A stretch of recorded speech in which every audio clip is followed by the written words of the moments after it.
Marching band out practicing in the rain. Sure is. Camp's getting tinkled on a little bit.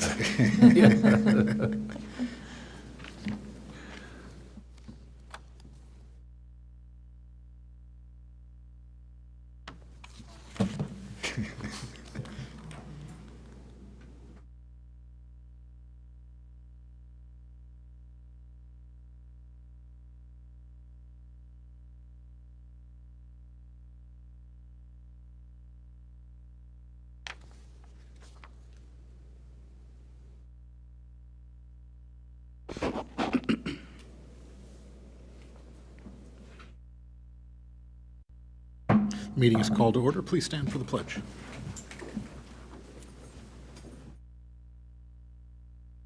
Flag of the United States of America and to the republic.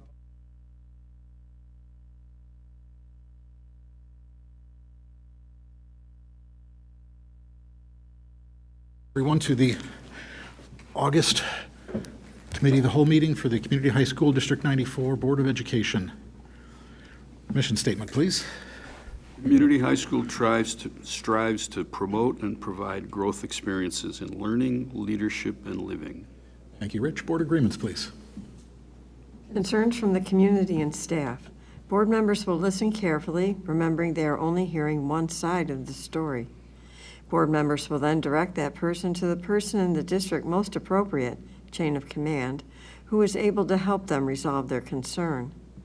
Board members handling concerns in this manner will clarify that one board member has no individual authority to fix a problem. Board members will call the superintendent if they think there is an issue or concern. Thank you, Lynn. Roll call, please. Mr. Brown? Here. Ms. Casey Mayer? Here. Mr. Remus? Present. Ms. Munoz? Here. Mr. Nagel? Present. Mr. Sake? Present. All right, that brings us to public participation. This is the portion of our meeting where any member of the public may address the Board of Education on any topic. We welcome your comments and will carefully listen to your concerns. We will not be able to engage in a dialogue during public participation, but when appropriate, we will direct the administration to follow up. Presentations are limited to no more than 5 minutes per person, with a total time limit of 30 minutes for public participation. If you wish to make personal charges or complaints against individual employees, volunteers, or students of the district, we request that you send the board your concerns in writing rather than stating those concerns during public comment. If anyone currently present wishes to make public comment and hasn't already done so, please fill out one of the comment forms in the back of the room and hand it to someone seated at the table. At this point, we received no forms and no electronic public comment, so we will move on to reports and information. Teaching and learning data from AP, SAT, and update on ACT. Well, good evening. Thank you for welcoming myself and Ms. Howard to present to the board regarding some of the standardized testing review from last school year. I first want to begin, and again, you have the packets in front of you, with the purpose and some context and limitations for tonight, followed by a brief review of our SAT data for the class of 2025, that is our soon-to-be seniors starting next week, as well as our AP data that Ms. Howard will give an overview regarding, and then finally, the transition from of the state from the SAT to the ACT for the school accountability examination in the state of Illinois for high schools. First, I want to give just a brief review regarding the purpose, context, and limitations. One, tonight really is to provide a high-level overview. The data for both of these exams became available last month. Our MIS department does a great job taking that information, breaking it down further. And again, as we saw in May, this information will be publicly available on our website, and even more than what you'll see tonight. It's a pretty exhaustive grouping of slides and graphs. These are really just kind of the old classics and the major hits. And then you'll see the public will be able to see more of that once the school year begins next week. Also, a little bit of context, just as a reminder, I know it feels that the pandemic is very far in the rear view mirror. However, the two cohorts we're going to predominantly look at tonight were definitely impacted by the COVID pandemic from the earlier years of their high school education. The best example that you're going to see in this information, historically, when we look at SAT data, we looked at PSAT 8. So that practice SAT they took in 8th grade and the growth to 11th grade. Due to the pandemic, this cohort we'll look at tonight has no 8th grade data. We are not able to, for obvious reasons, administer a PSAT 8 that school year. So we start their growth journey at the end of their 9th grade year when they took a PSAT in the spring of their freshman year. Additionally, just as a reminder too, the AP data, it's a conglomeration of all of our cohorts from freshman through senior year. They can and do take AP exams, but the majority of students are most likely our senior students who by that point take the most. So again, this is also a look at different cohorts. So drawing conclusions about future cohorts sometimes proves difficult as every group is different. And with the SAT, now that the state will be turning the chapter and going on to the ACT, obviously extrapolating performance is apples to oranges at this point. But it's still important for us to look back and see how the kids did. First, I do want to take an examination of our SAT data. So up here, what you will see is a breakdown of the class of 2025 and their scores in the reading and writing portion, the math portion, and then the composite portion from their 9th grade PSAT to their 11th grade SAT. And what we do see across both the reading and writing and the math and the composite is growth. We do see growth across all of our cohorts, and that's one thing that you'll be able to compare on the next slide as we look at basically similar information, but now surrounded by the other cohorts. So we go back to the class of 2020. Again, as a reminder, they would have taken that exam in the spring of 2019 as exams were taken the spring of your junior year. And then we look at it compared to the benchmark which is that red line delineated there. And what we can see is while we are seeing growth and we are seeing relatively steady performance across our cohorts, is that we are still performing slightly below the benchmark of what the state's benchmark for college and career readiness. So we see that we have some areas we definitely want to grow in, but I also want to draw your attention, if you look at the 2020 class, that's the green on the far left of each portion, we definitely saw a drop. We saw a drop from COVID, and we are seeing some of that rebound and trying to regain some of that performance, but certainly those gains have been hard fought, and now we'll be not changing our effort, but we'll be focusing that effort on performance of the ACT, as that will be the benchmark both schools and students will be held to for college and career readiness in the state of Illinois. I do want to take a moment. I want to look just overall at the growth in general, and I apologize if it's a little hard to see some of it, but what you're seeing is essentially the raw point growth that students on average made from the end of their 9th grade year to the end of their 11th grade year in these exams. So we saw on average they were growing about 20 points on the English portion. They were growing about 45 points on the math portion. And then overall we were seeing a growth of approximately 82 points across the composite. Again, this is for students that we had all data for. So there are some students who may have transferred in after their freshman year. We didn't have PSAT 9 or they didn't have it from a previous school location, and then this is the information that we're given. If they didn't have it from the baseline, they weren't included in the final calculation of data, even though they will definitely have scores reported to colleges for purposes of admittance later on. And then I do want to highlight some of our more traditionally at-risk populations. So again, our free and reduced lunch population saw an average growth on the composite of 73 points. Our limited English proficiency group saw just under 57 points of average growth on that composite, and our students with IEPs saw 35 points on average of growth. And that is lower. Certainly, one of the things that we we're aware of and that we always try to make sure isn't destiny is demographics. So as I show you this next slide, and this is a breakdown, and I apologize that there's a lot of information on this slide, but it is important. Just like every high school, there are different statistical propensities when we look at different demographic groups and their performance. And we're not immune to some of those demographic trends here at West Chicago. However, we're really committed to that idea that demographics is not destiny. And one of the really important things that we have done this summer, and we're leaning more into and working more with Dr. Johansson both this spring and the summer, is really drilling down into these individual cohorts. So if we're seeing our Hispanic students on average not performing as well as other subgroups, well, how do we really drill into that? Is it more on a male side or the female side? Is it students that happen to be Hispanic and free and reduced lunch? And how can we identify and more micro-target that? It's one reason I'm excited for something that Dr. Johansson's going to share later tonight about some services around our data and how to make that more real-time and accessible to our administrative teams so we can pinpoint with more accuracy our kids. Before we transition on to the next section regarding AP results, I'm going to bring Ms. Howard up to talk about that as well as our transition to ACT. I do want to just pause for a minute as I've thrown a lot of information and data, and you've got a lot of information and data in front of you. Just for any questions or comments, knowing that I may not have the answers tonight, but certainly we'll be able to get them to you in short time. Just a comment, Yes, sir. go on the record. I think it's inexcusable that we keep jumping, not we, but the state keeps jumping from ACT to SAT back to ACT purely for economic reasons rather than the benefit that it brings to the school and the students. I'm wondering how, as a movement, we can get whoever makes these decisions to commit to not doing it anymore. I mean, what do we have, the SAT for 5 years about? We had it for SAT for 8. For years and years and years. And I mean, it just, it's insane.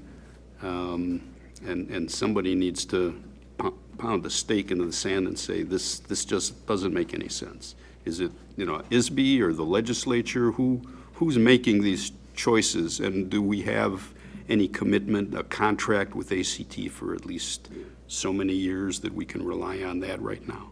So to answer your first question, the state superintendent, Dr. Sanders, was strictly economicals. It was based on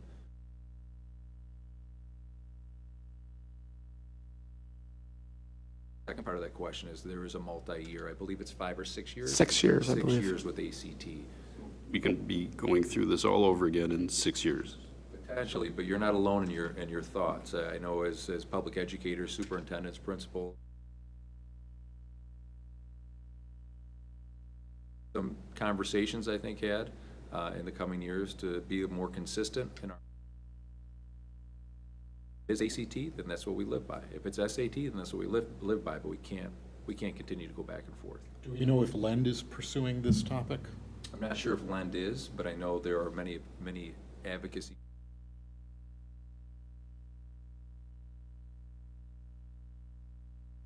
frustrations that you're expressing this evening. Because Will's point earlier, while there is a way in which you can compute SAT to ACT, it's a different test. And it takes some finessing to actually go into a separate site to say, okay, I received a 1060 on the SAT, on the PSAT as a sophomore. What does that mean for me as the ACT next year as a junior? You can, not with 100% accuracy, but it just gets confusing for the kids. I mean, is ACT or SAT, they're different tests, but looking for the same results, more or less. Is one of them more beneficial for diverse students than the other, or are they both pretty much the same relative to differences in students within a school like ours? I do know, go ahead. Yeah, so I could tell you it's a question that I've been bringing up for the last 4 or 5 years now with SAT. Talk about equity on a global front. Why is it that these standardized tests are only in English? I haven't received an answer that I'm satisfied with yet, so I'm going to continue to why that is. So that's a problem. Neither one of them are presented in Spanish at all, or any No, other It's not language? acceptable. Yeah, that is unacceptable. agreed. Yeah. And I do want to compliment Ms. Howard, to your point, Mr. Nagel. She really, early on in the spring, when it became evident that this might happen, and we thought there was still some glimmer of hope to prevent it, she really led the charge through some of the different advocacy groups that she's plugged into around the Chicago suburban area to really try to lay down on the tracks and keep this from happening. Unfortunately, even though the vast majority of the state did not want this to happen, it still happened. And whatever money was saved by the state is going to be spent tenfold by local districts to change curricula, refresh teachers, get new test prep materials, a variety of ways that money is going to be borne by the taxpayers, just in a different line item, So it's each state determines which tests they will have. as part of their federal accountability, yeah. Hopefully, this is an issue that will come up before the delegate assembly at the conference this November. Yeah. Get the School Board Association also trying to fight this fight. I'd agree with that. It's good. You know how much was saved in going from SAT to ACT? I think Ms. Howard might have 15 million? Is that, Yeah, I'm not sure. I know they paid it was $53 million contract, I believe, is what they. For the 6 years? I want, 15 million keeps popping out, that's what SAT was underbid by, was 15 million, but across 6 years and then spread across 800 school districts and high schools in Illinois, It's nothing. it's a drop in the bucket. Right. Yeah, yeah, so. But apart from the switching, though, which is its own problem, it's really not sitting well with me, the whole thing about the no Spanish language. I mean, Right. I don't see how that can be justified. There's got to be some pushback on that. Regardless of which test you go with, it's got to be multilingual. Otherwise, we're not serving our students. Yep. So I've already started that conversation with stakeholders. That ball rolling, and we'll see if we can gain momentum. That's something that I've been hyper-focused on for the last 4 or 5 years, anticipating someone a lot smarter than me could provide an answer, and I've yet to get an answer. And if organizations like Lend are not on board with this, they need to be. We need to talk to them about this. So we're seeing more and more students come from other parts of the world, very academically prepared in their home language. But we need it, because these accountability tests are in different languages, that becomes the focus. Really, just something quick Please. to add on the standardized test, but 2 college-aged students graduated from here. One of them had to, because the school that she applied to, they use ACT, so she had to provide more information in order to get accepted after she had already gotten accepted. So she had to take like a placement test and submit 2 additional essays. So I do know, as far as college post-secondary planning, sometimes that is a disadvantage to not have the ACT, because I think that ACT in some states is more popular. So that's my only little thing to add there. But I do agree. I think that we need to, decide and stick to something. I don't agree with you. I want to congratulate your team right off the bat and say that I love this very concise and easy to read slide. So I think that this is fabulous in terms of informing really valuable conversations at the board table and informing decisions that need to happen. So definitely don't agree. This is beautiful. This is a beautiful slide here. So I definitely want to compliment Our MIS you department both. does a great job. Beautiful. Not a spreadsheet genius at all. Beautiful. And then the only thing I did have a question about is, do we foresee disadvantages in terms of, students within those 3 categories on that last slide? At a bigger disadvantage in terms of taking the SAT versus the ACT? Do we feel like students that struggle, as a whole with taking standardized testing, do we feel like there's a bigger gap? The gap exists in a lot of ways, and unfortunately, in this country, and we're not immune to it, low-income students who may be new to the country, struggling with the language, or have learning disabilities, that gap widens, and it widens as they get older. But certainly, the advantages and disadvantages of SAT to ACT, right now, we're kind of shooting in the dark. It's going to be something that Ms. Howard's going to talk about, so I don't want to steal her thunder, but struggles, I assume, are going to persist. But where and how and what they look like, it's going to be different, because they are, to Dr. Johansson's point, they're different. They are different exams, and it's going to be a curveball for everybody. So, okay. I might actually. Yeah, why don't we? That's a great idea. We'll go to the ACT SAT transition. There we go. Good. And actually, just because of what you were mentioning, I'm going to start at the end.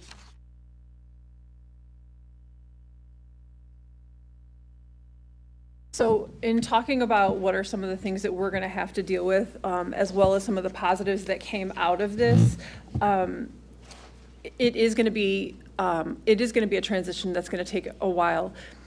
One of the differences between the two tests, now that SAT is adaptive, they had really cut it down into shorter passages, and then the students' responses would determine whether or not they were given more challenging levels of text or more challenging questions. It was adaptive.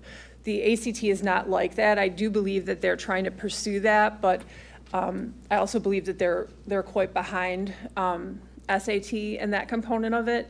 So the ACT passages that our kids are going to have in Illinois are going to look different than they would on the national test that you pay for.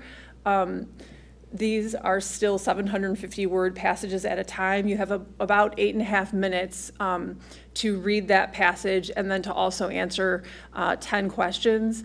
They are of 3 different levels of text complexity. However, as someone who obviously is a reader and a writer, I can tell you that the timing is very, very challenging. That's one of the things people really talk about, is even if they would just cut back on the timing issue, if there was, if it wasn't timed in the same way or there was more time, that would be something that's different. I do think one of the challenges with the English-Spanish piece of it as well is sometimes for our kids, they're not proficient in either language. They don't have that academic vocabulary, the whole issues with even the complexity of sentences. So I do think that's one of the challenges we're facing as well. As you take a look at what we have on the screen right here, we will lose the longitudinal SAT data. So we're going to have to start over then. As Dr. Dwyer was saying, we didn't have the PSAT 8 because of COVID. So that will happen again now, is that we're going to have to kind of look at a shorter span of testing until the students who are in 8th grade now, will start them on the pre-ACT. So that piece is kind of a bit of a loss. Obviously, even though the kids are nowhere near as informed as we are, it is a bit of a emotional transition for them as well, that they're familiar with this test. They knew last year that it was new. We went to this whole adaptive model, and now we're doing something different. So that's another component of it for the kids that's perhaps frustrating. As we already talked about, the lengthier reading component.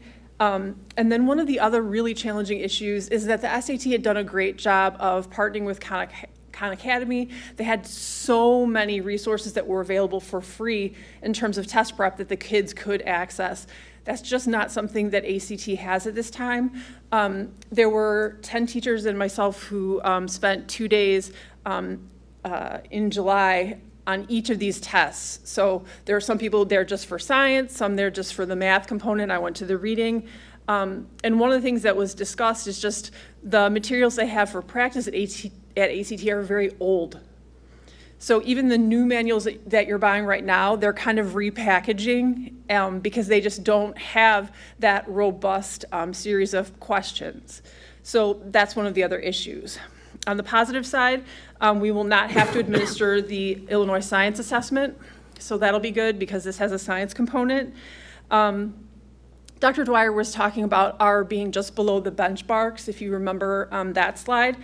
One of the things that's different here is that Illinois had established the benchmarks on the SAT, and they were higher than the SAT's actual benchmarks. So one of the positives that coming out of this is the opportunity to set benchmarks on the ACT that perhaps will just equal what the ACT says instead of being elevated. Because the state was, I do think politically there'd be a problem in, we're gonna lower our standards, even if they were just lowering them to what the true benchmarks were. So that's one of the possibilities there. And then now we do know that we're gonna at least have 6 or 7 years of consistency. I think we've gone through most of the ones on this slide.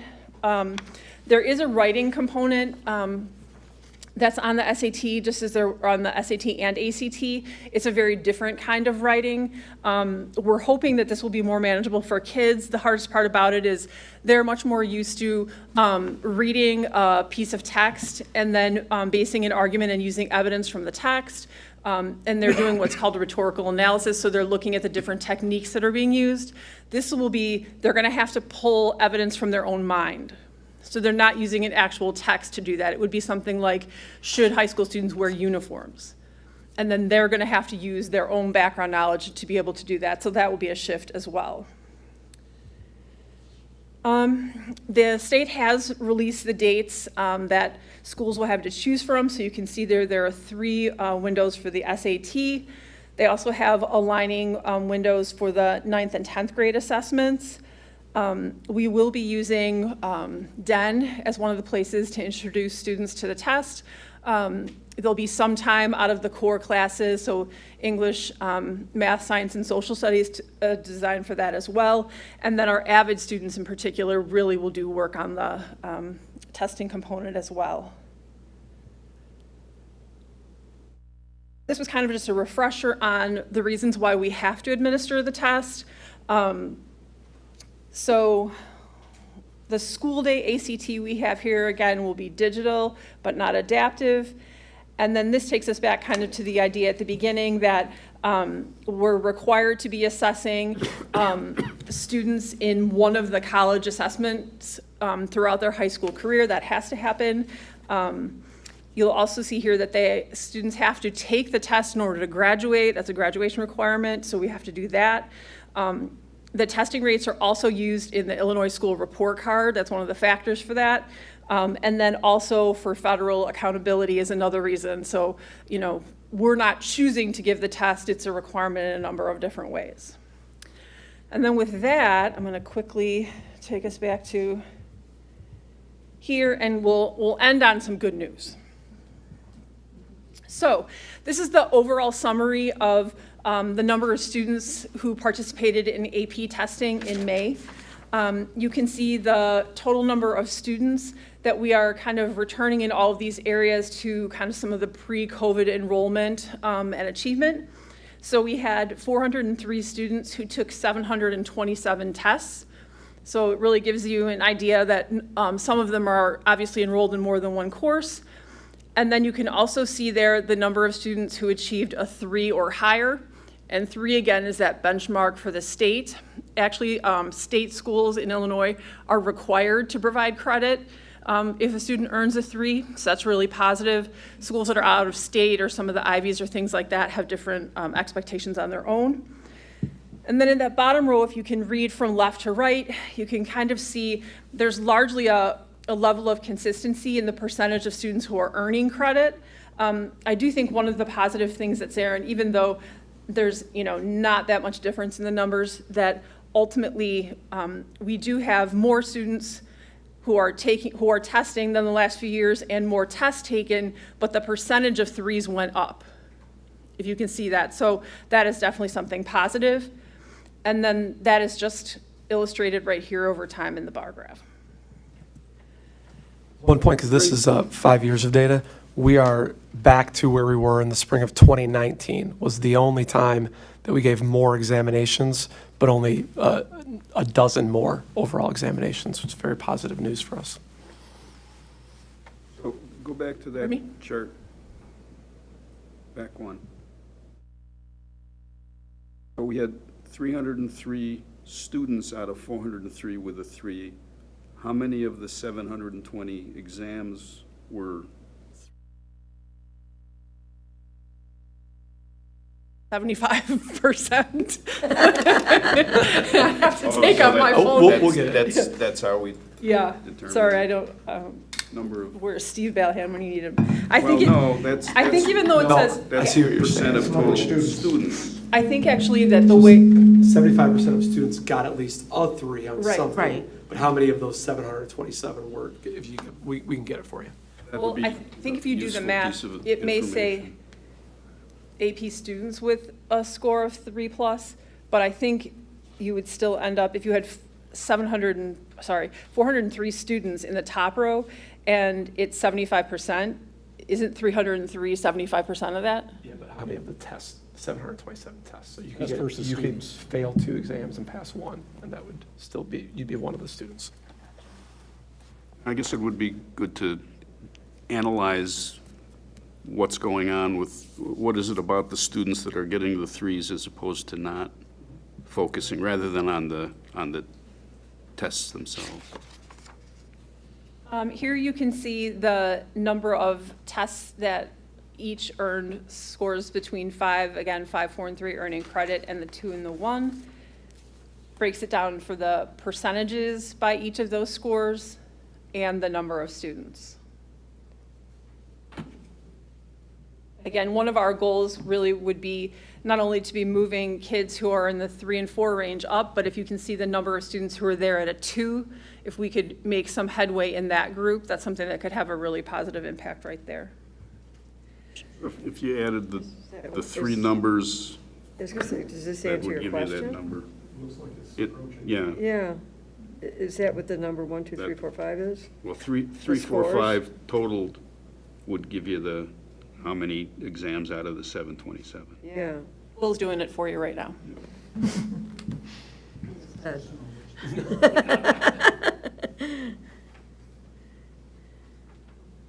So almost 54% essentially of the total exams taken were passed.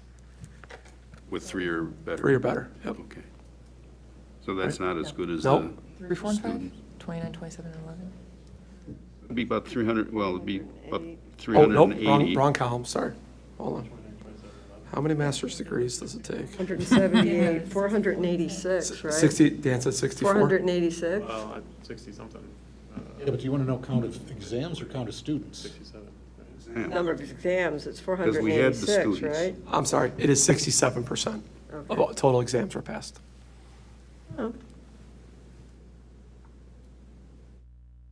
This is something that is set by the College Board in terms of their excellence and equity profile here. So they're looking at what is the percentage of students at the different grade levels who are participating. Noting down at the 10th grade for us, really that's going to be just students who are taking AP World in social studies. You'll see there then for the 11th and 12th grade when they're taking it during that year.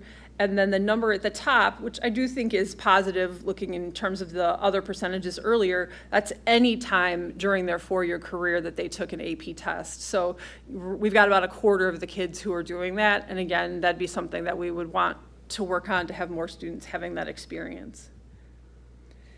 A few of the highlights that I wanted to just share with you, and I'm not going to read them all aloud to you at all, but you can see the number of students there earning 5s on the AP Calculus BC class. It's exciting that we're at about a third of the students who earned a 5, so the highest that they can.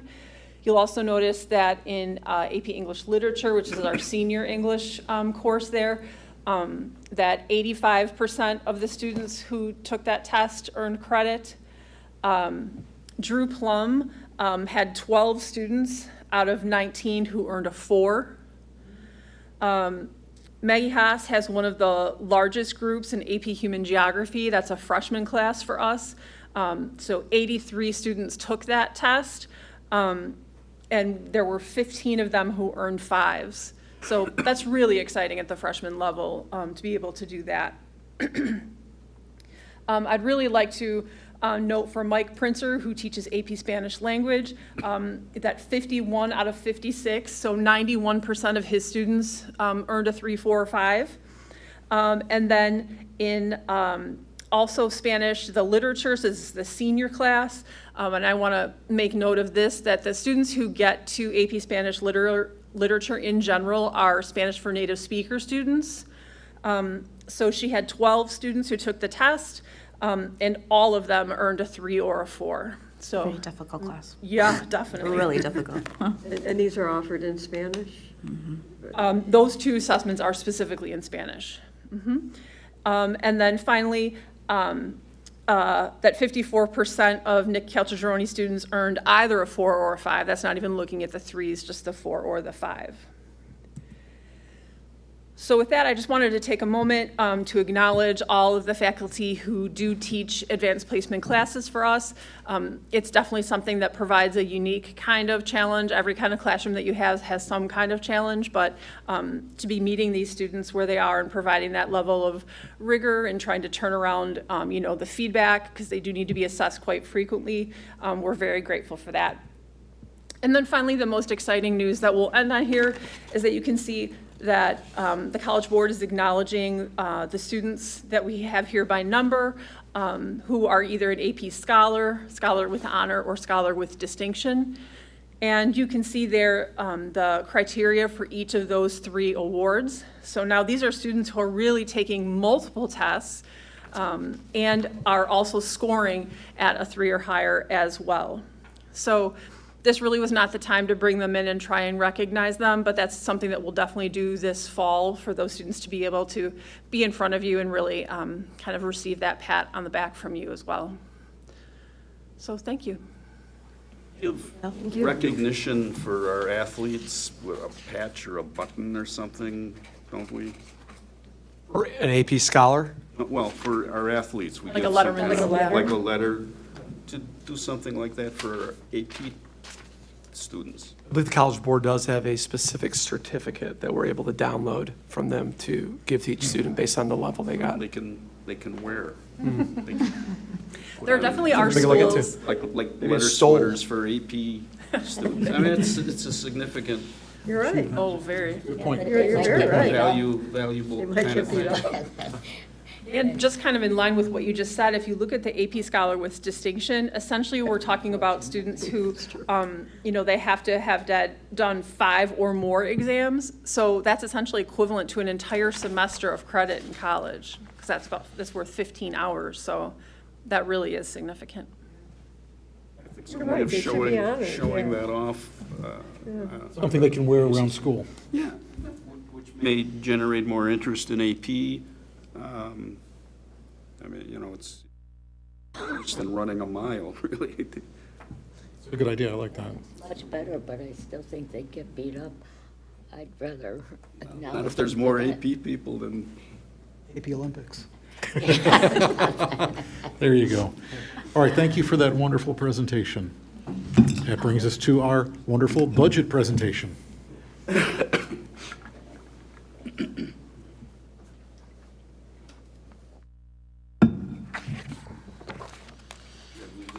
Music and fireworks, Dan?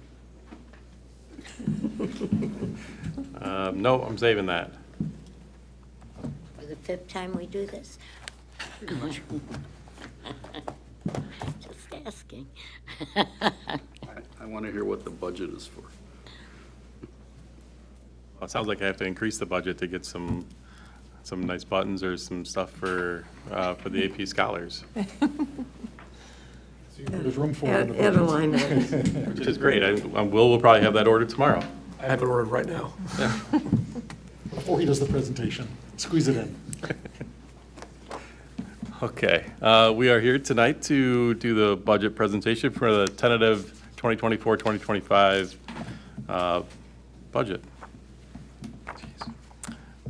So a school budget represents the financial, operational, and most importantly, the instructional goals of the school board and the district leadership. During the budgeting process, every effort was made to identify as many known revenues and expenditures as possible. As a reminder, the school budget represents only a plan, and the actual revenues and expenditures may be different than the budget. Here's the timetable that will follow for the presentation, review, and submission of the fiscal year 2025 budget. As we know, I'm presenting the tentative budget tonight. The tentative budget will then be placed for public display on Saturday, August 17th.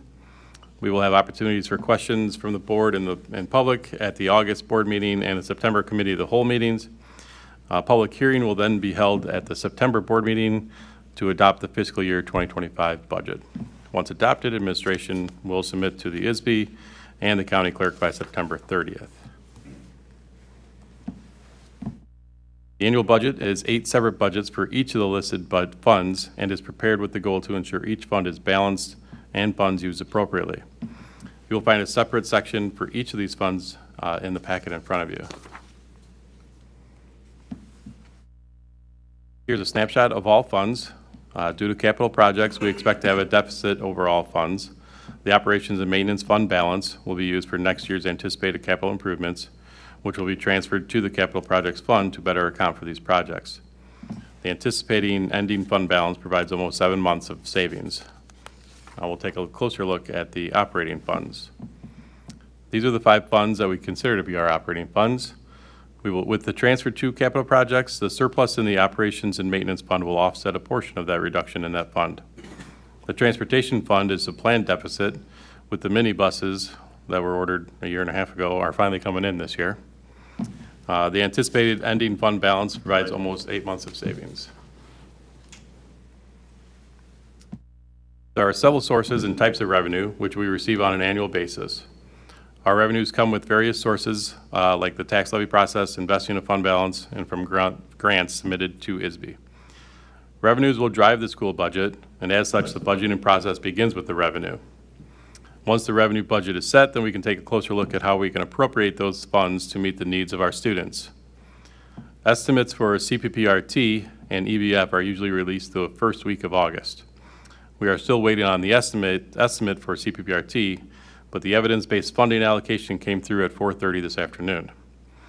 I can tell you that I have underestimated the allocation, and so you should expect to see a change in that budget, next change to the tentative budget for the final. As expected, much of our revenue is received from the local property taxes and corporate personal property replacement tax. The state portion is mainly the evidence-based funding, which continues to increase year over year, as we are still Tier 1 for EBF, which was just found out earlier today. The federal portion of the last couple of years had mainly consisted of CARES funding. With that funding ending, our federal revenue is now back to a more normal 3.4%. The local section of the pie chart is comparable to other schools in our area, although most of the collar counties are even more dependent on property taxes when compared to District 94. This graph represents the property taxes we receive in each of the last 4 fiscal years, along with the budget amount for FY25.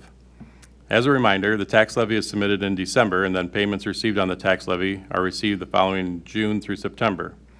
As such, and because residents are paying their property taxes between 2 different fiscal years, and as District 94 records revenue on the cash basis of accounting, the actual receipt of the property taxes for each year fluctuates. We will receive the rest of the 2023 tax levy and the estimated first half of the 2024 tax levy in FY25. The estimate includes a 5% increase to EAV and the known December 2023 Consumer Price Index of 3.4%, which overall will be limited to the 5% and new construction. Aside from our main source of revenue, which are the property taxes we just discussed, there are several other revenue sources. The main one to point out is the evidence-based funding, or EBF, under Tier 1 funding. I had estimated that we would receive about $8.3 million from EBF, which was an increase of $800,000 from last year. Based on the information provided this afternoon from ISB, this will be closer to $8.8 million. At some point, the district will move to Tier 2, but it is a guessing game at this point as ISB's adequacy mark keeps moving. According to ISB, the district is currently at 70% adequate, while the benchmark for Tier 2 starts at 78%. The other categorical funding included the CTEI grant for our vocational program and the Pupil Transportation Reimbursement Claim. The state paid all 4 payments of the transportation claim this year. As I don't expect that to be the norm, I expect that revenue to decrease in these accounts, even though our transportation cost. RT is issued by the Illinois Department of Revenue, and each year an estimate is provided.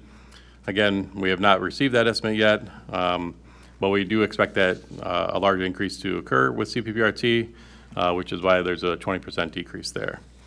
I'm also anticipating a 25% decrease in the interest revenue after we saw a very large increase the year before. Revenues in our operating funds are expected to decrease by 4% when comparing to FY24. That decrease is mainly due to just CARES fund expiring.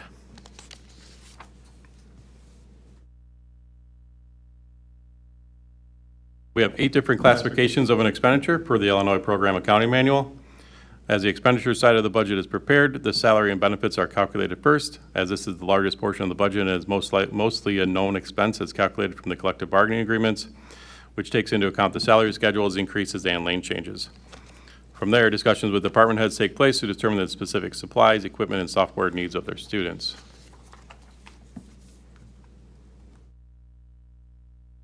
Educating students is a people-intensive business, so it's no surprise that salaries and benefits are the largest portion of our expenditures at just over 62%. The purchase services and supply portions are largely made up of our transportation contracts, along with software needs, maintenance and custodial supplies, and curriculum supplies. The capital outlay section includes much of the technology, equipment, and facility improvements planned. And then lastly, the other section is comprised of special education tuition, which continues to increase every year. The operating fund expenditures are anticipated to have an increase of 4.9%. The increase is due to salary and benefits increasing, being fully staffed in various areas, as well as capital improvement projects.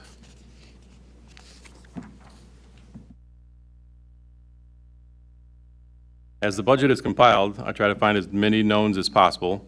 Some of those knowns include salaries for staff, which include ratified contracts for teachers and support staff. We also have a large portion of salaries that are now being allocated to local funding, as they were originally part of the ESSER funding. As the board knows, health benefits continue to increase at over 8%. And then zero-based budgeting for purchase services and supply accounts have kept those at minimal increases. And then again, tuition for outplaced students continue to increase. With various capital projects we intend to complete over the year and into the next summer. The majority of these projects are recommended from the architect's DLA. If you recall from 2022, DLA provided a facility plan noting most of these needed improvements. These improvements include 2 sections of the roof, the parking lot on the south side of the building by entrance H, updating 3rd floor bathrooms, and then also replacing some light fixtures, ceiling tiles, and also potentially some flooring. DLA will be taking the lead on the majority of these projects, submitting bid packets and overseeing the projects. I'll update the board with specific bids as we get closer to going out for those bids. Additionally, we have our normal annual furniture order. The minibuses, as I mentioned, that the board approved in the spring of 2023, last I heard, are expected to come in November. The Bishop Gym flooring is in need of refinishing. The lighting at the field is due for improvements, which we would recommend LED lighting for that.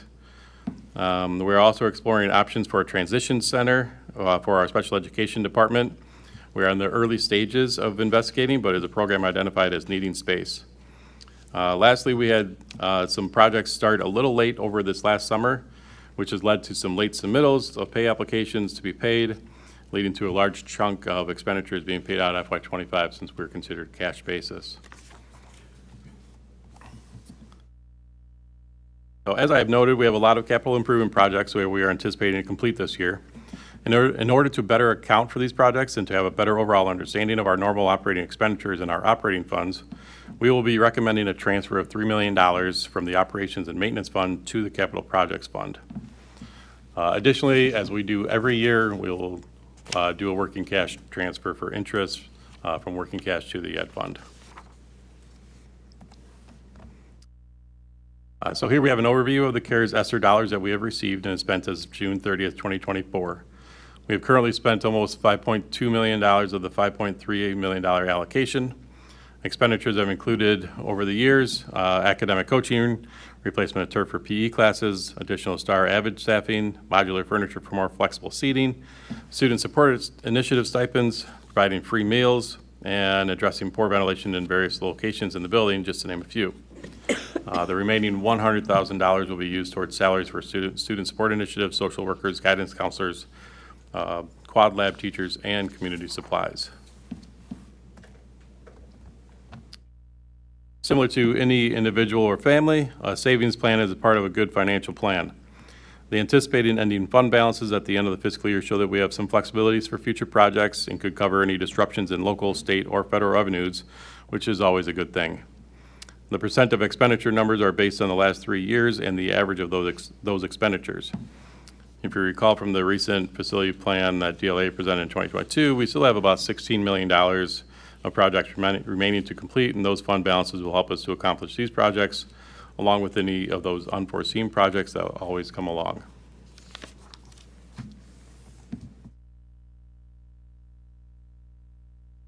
Questions?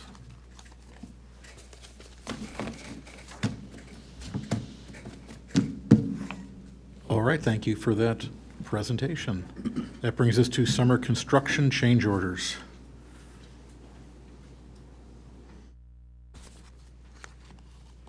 Can you mute the?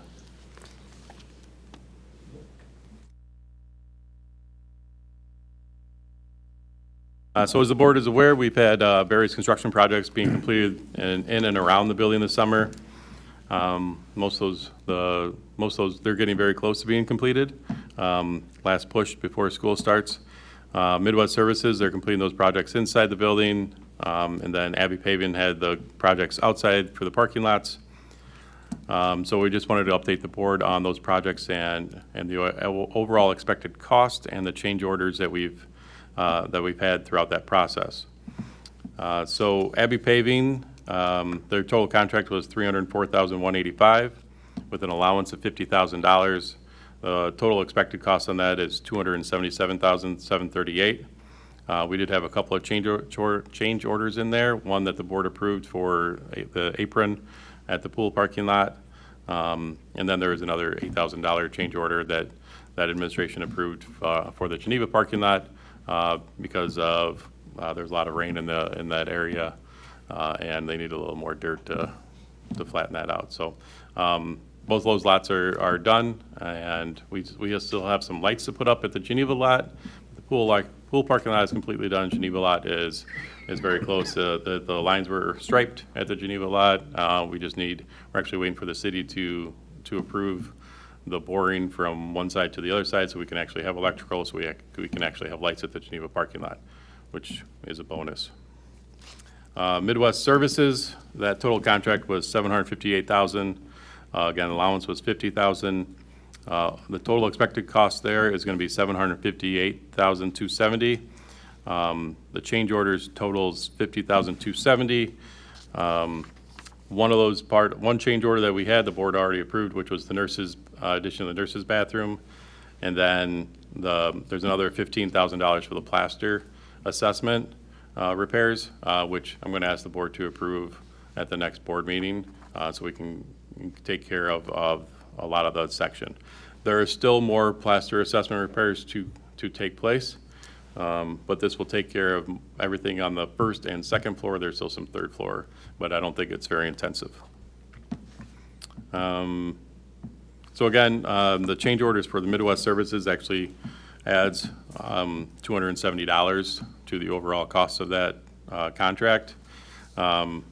But again, I'll just ask the board to approve the overall plaster assessment at the next board meeting. Any questions? I thought, maybe I'm misunderstanding, I thought our internal custodial services were going to take care of some of that plastering. Our maintenance staff did take care of some of that, but they were not able to take care of all of that, and some of it just made more sense to have an outside company do that as they were going through that process. Our maintenance staff has spent the entire summer doing art room cabinets, and so they're pretty well tied up with those things. It was a time thing rather than a capability thing. Yeah.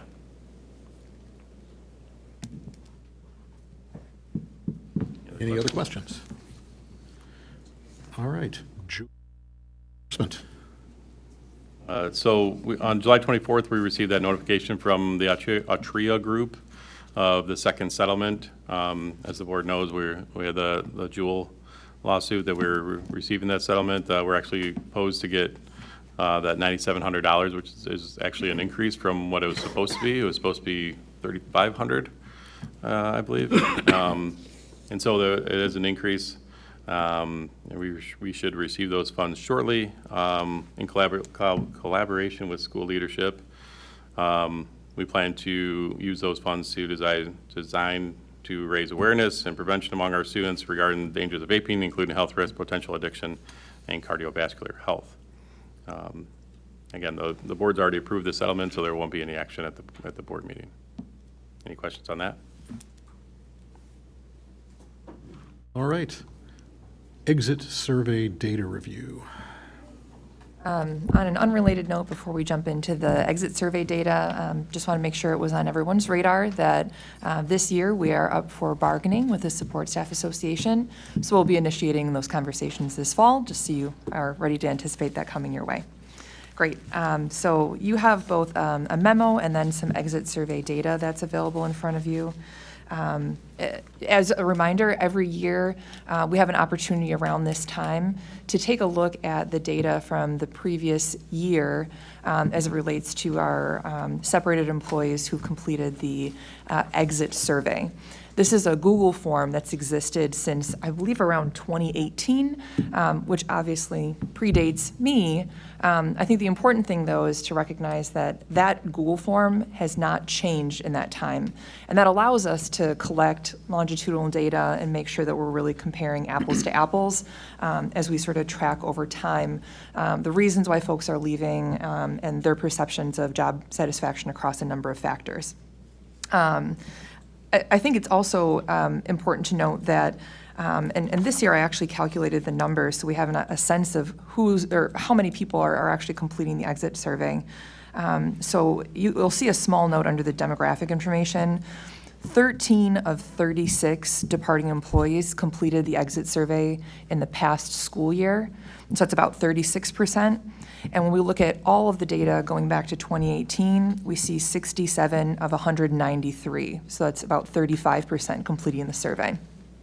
I think that's just good to frame because obviously we're not looking at every single employee who separates from the district completing this form.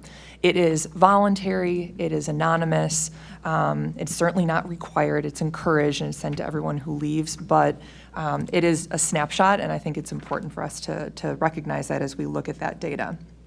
Now, what you'll see this year, I try to consolidate the data into two pretty easy to read pages. The first of which includes demographic information side by side between this past school year versus all of the data overall. So you can see, how long were those individuals in the district who completed the survey, what were the reasons they indicated for leaving, and then on the final page, you'll see the different areas of job satisfaction that they're able to rate on a scale of 1 to 5, 1 being highly dissatisfied and 5 being highly satisfied in that area. Want to make sure I don't miss any notes here. So again, I think, recognizing the statistical relevance of 13 individuals completing it is important. However, it does give us some good trends that we can start to look at over time. If I start with the job satisfaction data, so looking at the bar graph that's on the final page of the memo, a couple of areas that stood out to me as takeaways are the opportunity to impact students and support from coworkers. These do continue over time to be the highest areas of job satisfaction year after year. It makes sense, especially in a place like West Chicago. I think a lot of folks do come here and we hear that consistently, and we certainly see that reflected in this data, that they really value working with our students, see a lot of high impact, and there's a lot of collegiality, so we're pleased to see that. I think with those being strengths, we certainly use that now for the purposes of recruitment and retention over time. I do note, too, that we're starting to see an increase in the area of feeling valued, and I hope that we'll continue to see that since the culture of the building and of the district is really something that we value and place a lot of emphasis on. We do see, conversely, though, that the lowest job satisfaction area by far is compensation. When we look at compensation, you have an average of 2.83 in the past school year and 2.97 overall. And so that's falling below the neither satisfied nor dissatisfied line when we're looking at those employees over time. I do, if I'm remembering last year correctly as well, believe that the number was also below the average. So we're starting to see that dip below 3 more consistently over time. There was also a decrease in satisfaction around benefits and paid time off this year. Interestingly, paid time off tended to be one of our highest areas in the past. And I'm not sure if perhaps it's an indicator that folks are considering that part of their full compensation package, and if perhaps those pieces paired together are something that we can pay more attention to as we go into the future. I think another area that we note in job satisfaction is a struggle to find opportunities for career advancement. And that's something that we're certainly aware of as a one school district and try to be mindful of in thinking of ways that we can offer other leadership and career advancement opportunities, since obviously there are only so many positions available within a one school district. If we go back to the first page of the data and look at the reasons for leaving, so individuals were able to select more than one reason for leaving. And so when we look at this overall, that's why you're going to see it doesn't add up to 100%, because folks could pick more than one area. Similar to job satisfaction data, we do see the greatest factor is compensation. There's an increase to 46% of respondents in the past school year, citing that this was a contributing factor in their departure. We see an increase in benefits as a reason for leaving. More than a third of respondents are citing work conditions and environment as well. And this year, I noted a decrease in the percentage of respondents citing relocation and commute, and supervisor and leadership as contributing factors. Nothing stands out as starkly different from the past couple of years. So those are just a few of my individual takeaways from the data, but certainly open to any questions or other conversation about it as well. I have a question. So can we see a copy of that exit data about like the Google form looks like? And then what the questions are? Yeah, I could provide that for you. And then is there, like, I'm a little concerned about the work conditions and environment. I do feel like going along with what you said in terms of, like, the opportunity to advance and, secure just overall more opportunity. I do think that sometimes that impacts buy-in from staff. So do we have anything that we're looking at and possibly,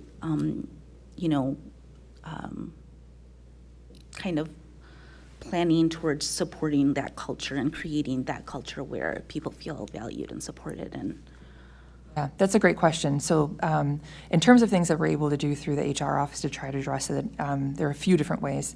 One thing that we do in addition to this exit survey is offering exit interviews, which are actual one-on-one in-person interviews. Just because of the volume, I'm only able to do that with licensed and administrative staff. But it's certainly eye-opening and gives a lot more narrative information. And those are pieces that I'm then able to bring back paired with this exit survey data to work with the district leadership team. So we typically take at least one meeting annually to look at that data and talk through some of those patterns and think about what are some things that we can do strategically in the short term and the long term to address some of those concerns, and are there any other areas that surprise us or maybe where the narrative piece can kind of fit together, of course maintaining the confidentiality of those individuals that I meet with. One other piece that we have implemented in the last couple of years are stay interviews. So Will and I had an opportunity to do it on a small scale. I'd like to expand that a bit further. The idea of a stay interview is rather than waiting until someone is gone, talk to them while they're here and find out what is it that makes you want to continue coming back to work here, what are things that might make you consider leaving, how can we make sure that we're continuing to meet those areas of job satisfaction for the folks who are here in our district so that we can retain those really strong employees. I like that. And I also think we could possibly promote like a pop-in. I know that we had talked as a group before in, like some type of survey or, I know we've talked about an anonymous tip line. I didn't necessarily know if that had gone over well the last time we talked about that. But I do think that, I agree, I think that a lot of the times there's something that pushes somebody to leave, so why not get ahead of it? But I also think that we can be a little bit more responsive instead of reactive in terms of like setting something up where employees kind of we can demonstrate we have that open door policy to kind of come in and, talk about things before they kind of come to a head. So I really think that we could spend a little time in that area of like, finding ways to engage staff members to make them feel like there is open door policies and a lot of people struggle to kind of have those one-on-ones. So I don't know if necessarily a one-on-one with any particular person is going to help it, but maybe creating the opportunity to, gather a small group or some type of committee. I think that would be an opportunity to kind of, again, be more supportive in terms of being more responsive instead of reactive. I appreciate that feedback. There's some good ideas I've noted here. Are you finding you're doing exit interviews on most of the people as opposed to this limited amount in this study? the It's also survey? optional for those individuals. I would say around half of them take advantage of it. When it's when they've resigned during the school year, if they're retiring and we are aware of it in advance, I'm able to send out invites and then let them know they can accept or decline, no hard feelings either way. Yeah.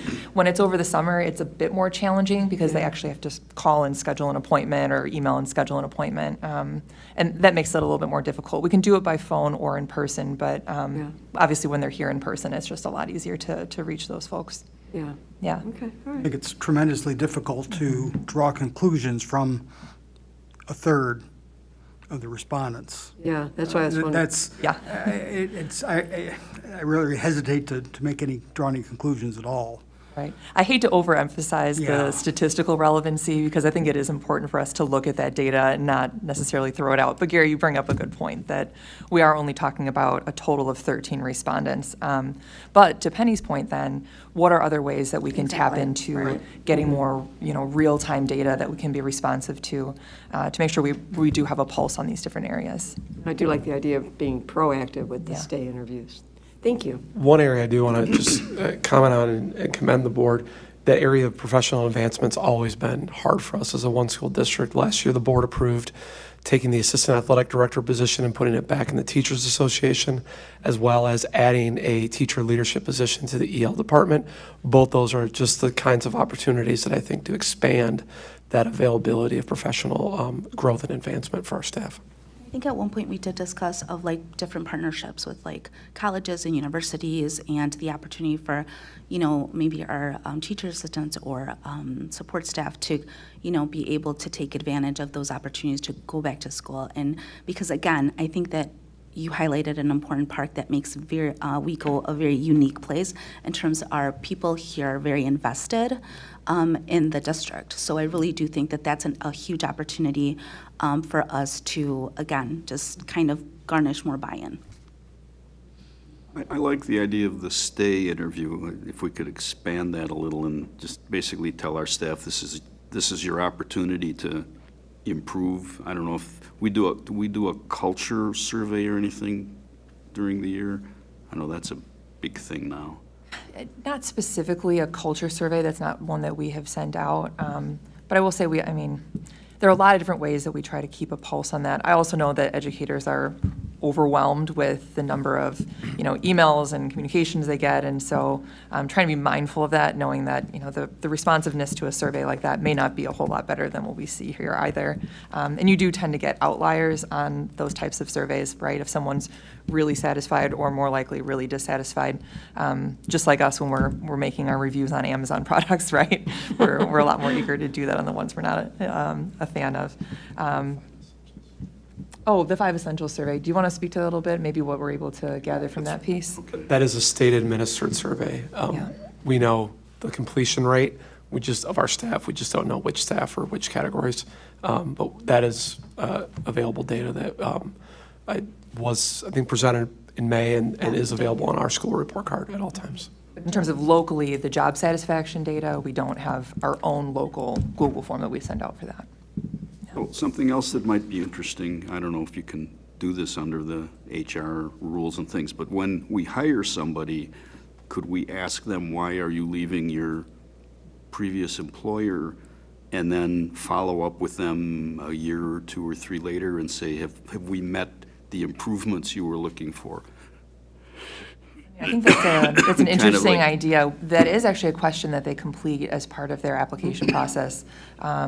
As you'd imagine, applicants may be more or less vague or more or less, I guess honest would be a fair thing to say about why they're leaving a previous employer, because they want to make a good impression on a new district. So I don't know that we always get the best data from that, but I think we're able to grab a lot of that through the types of questions that we ask in stay interviews. So I do really appreciate the idea of expanding that a bit more.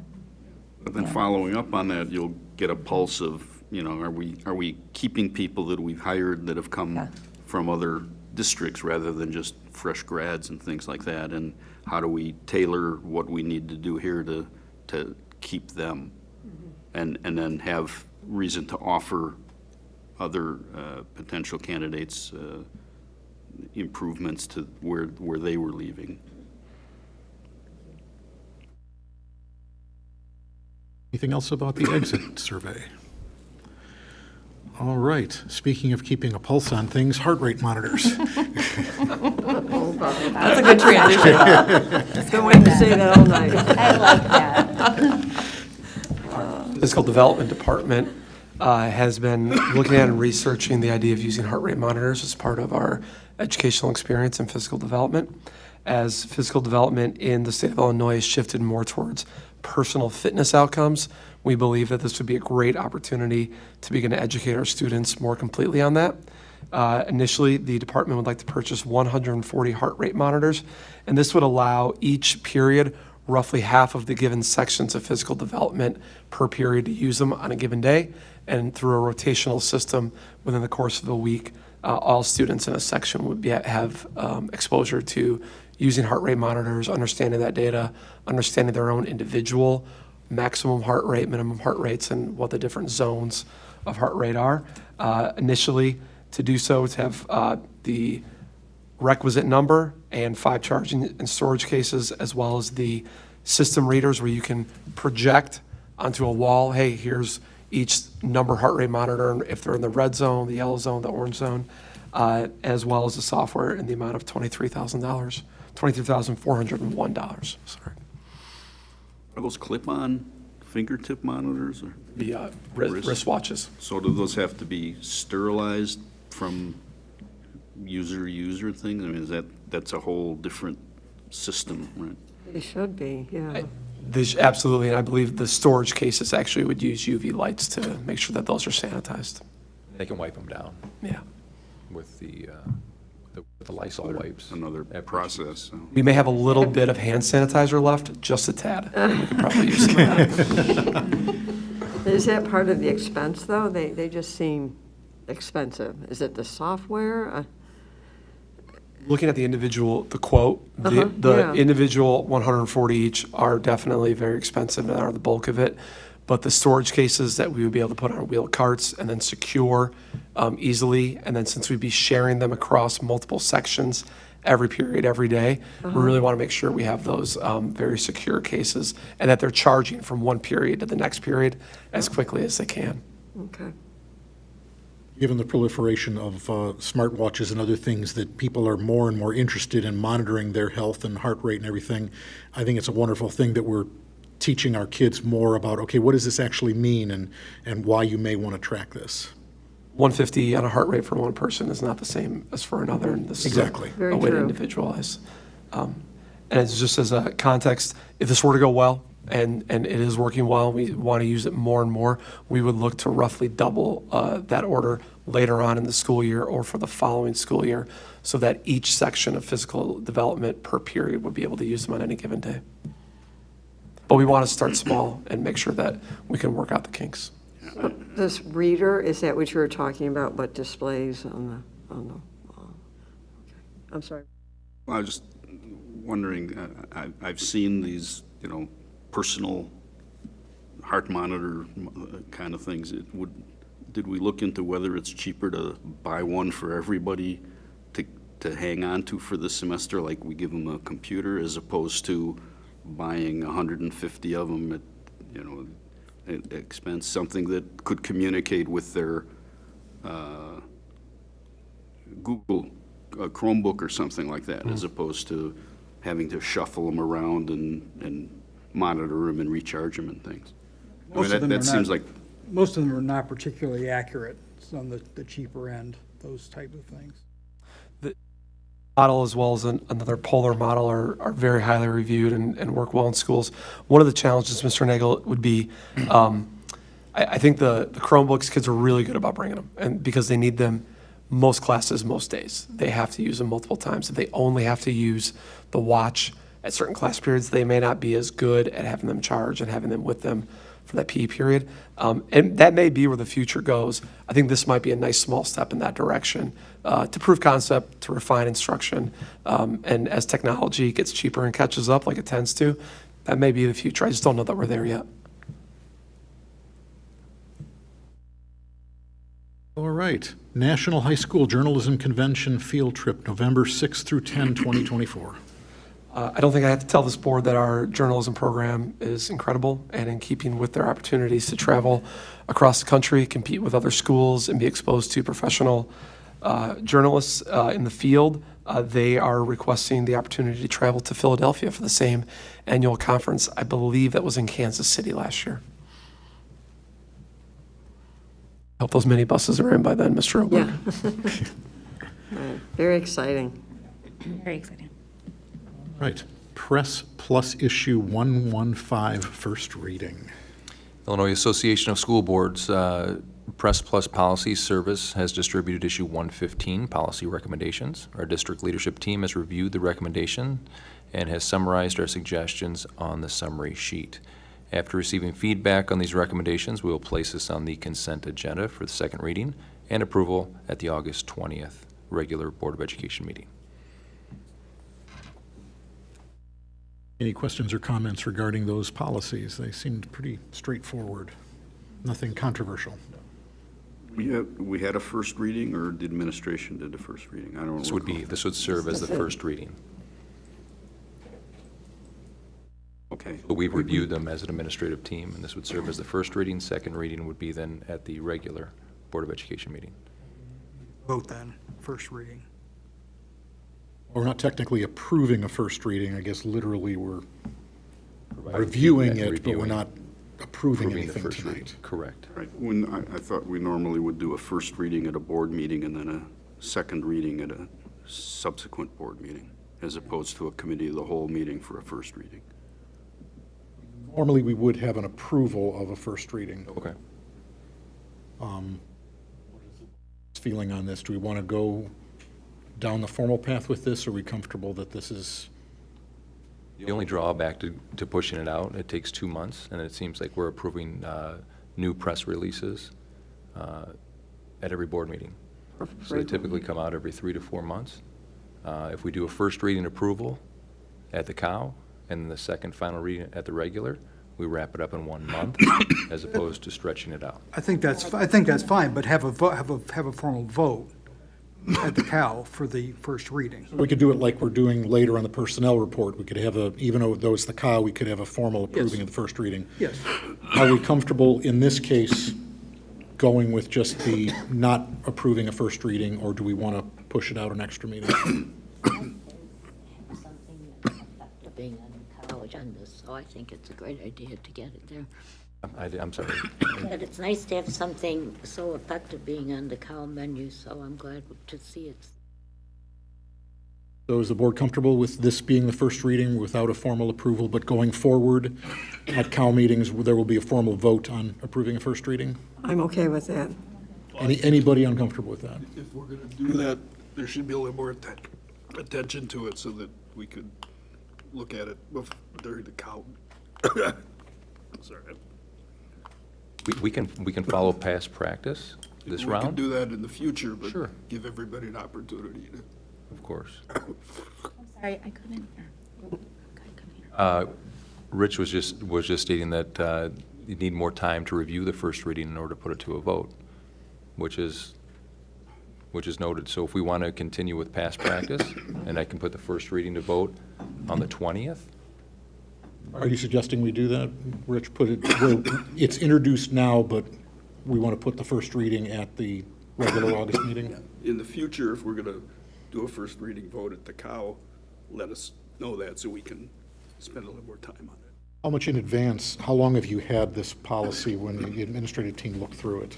This was here when John and Attila were still here, so we've had some time. Okay, so maybe if we want to have the first reading at the COW to be approved at the COW, maybe send it out and don't wait until the packet for the first reading for that COW meeting comes out, but send it out once the administrative team has done it as a heads up, here's the next policy batch, and we'll be doing first reading at the COW in like 3 weeks or whatever. Maybe that would give you the time? That's a good idea. Okay. Sounds good. Rich, are you comfortable with this being the first reading tonight, even though we're not voting on it for this one, or you want to push it to the next? For this one, we're going to establish a new procedure. We just need to be aware. All right, so you're good if we push the first reading to the next meeting? All right. All right then, Board of Education Governance Workshop. A key performance indicator for all high-functioning organizations is to schedule deliberate time to reflect and conduct a self-assessment on their overall functionality and performance when compared to industry standards. A board governance review can provide this opportunity for our board. A board governance review is a type of board self-evaluation which is conducted by a representative from IASB, the Illinois Association of School Boards, which allows for a meeting of this nature to be held during closed session. The self-evaluation process consists of a 30-question anonymous survey that's administered prior to the governance review. The results of the survey are then discussed and shared during our review session. The benefits of participating in a board governance review is that it can help to alleviate current issues or can serve as a proactive problem-solving tool. Furthermore, board governance review has the ability to reinforce and reaffirm those things our board does really well and address areas of growth. A board governance review is intended to be no more than 2 hours in length and will occur immediately following a regular Board of Education meeting. So I'm asking that you please provide feedback prior to the August 20th Board of Education meeting. And my recommendation we made at the August 20th regular Board of Education meeting to approve a board governance review after the regular Board of Education meeting on September 17th. This workshop will take place during a closed session and will be facilitated by IASB Representative Arlana Bedard. Any questions? So one of the couple things that possible different approach here is rather than have a separate meeting date specifically for board retreat, it would be something that happens at the conclusion of regular business, so we don't have to find another date. So that's one of the proposed changes.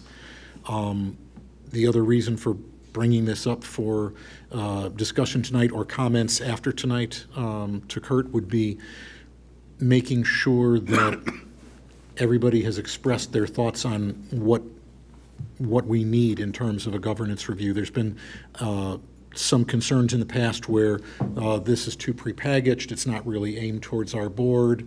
What does our board really need? So the idea is before we schedule this, if you've got specific thoughts on what our board does or does not need, this is an opportunity to express that. So what we do on that night would be tailored as much as possible to our board. When we've tied meetings like this to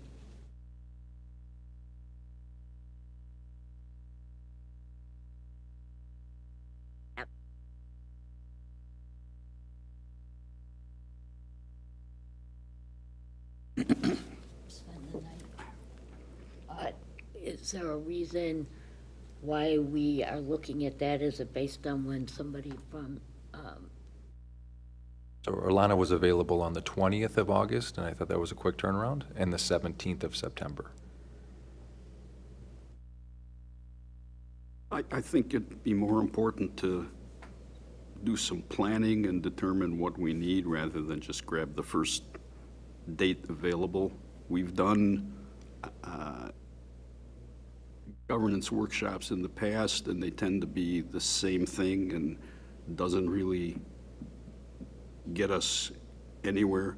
They tend to come in with a prepackaged presentation, and it's kind of the same thing, and they don't really spend a lot of time tailoring.